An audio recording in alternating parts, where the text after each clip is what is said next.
হে everyone, চলে এসেছি আবার নতুন একটা ভিডিও নিয়ে। তো তোমরা সবাই কেমন আছো? আশা করি তোমরা সবাই ভালো আছো। তো দিদি দেখো এখন কলার বড়া বানাবে, তাই কলাগুলো সব ম্যাশ করে নিচ্ছে। দেখো ভালো করে ম্যাশ করে নেওয়ার পর দিদি এর মধ্যে দিয়ে দিয়েছিল ময়দা, চালের গুঁড়ো আর চিনি দিয়ে সবগুলো দিয়ে এটা ভালো করে মিশিয়ে মেখে নেবে। তার আগে বলছি দিদি এর মধ্যে দিয়েছিল মৌরিও দিয়েছিল, কারণ মৌরি দিলে দেখবে আলাদা রকম একটা ভালো সুন্দর ফ্লেভার আসে।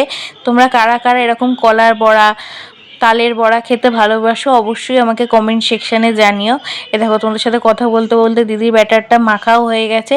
মাখার পর ঠিক এরকম দেখতে হয়েছে। আর দিদি তার পাশে কড়াইয়ে সাদা তেল গরম হতে বসিয়ে দিয়েছিল। এখন এর মধ্যে ছোট্ট ছোট্ট পকোড়া সাইজে কলার বড়াগুলো দিয়ে ভালো করে ভেজে নেবে।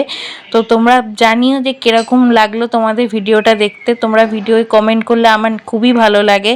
তো এদিকে দেখো কলার বড়াগুলো ভাজা ভাজা হয়ে এসছে। আমিও দিদি ভাজতে ভাজতে অনেকগুলো বেশ ভালো টেস্ট করে নিয়েছিলাম, জানো তো, খেতে বেশ দারুণ হয়েছিল। সেই যাই হোক, আজকের ভিডিওটা এইটুকুই। দেখাবে নেক্সট ভিডিও। টাটা।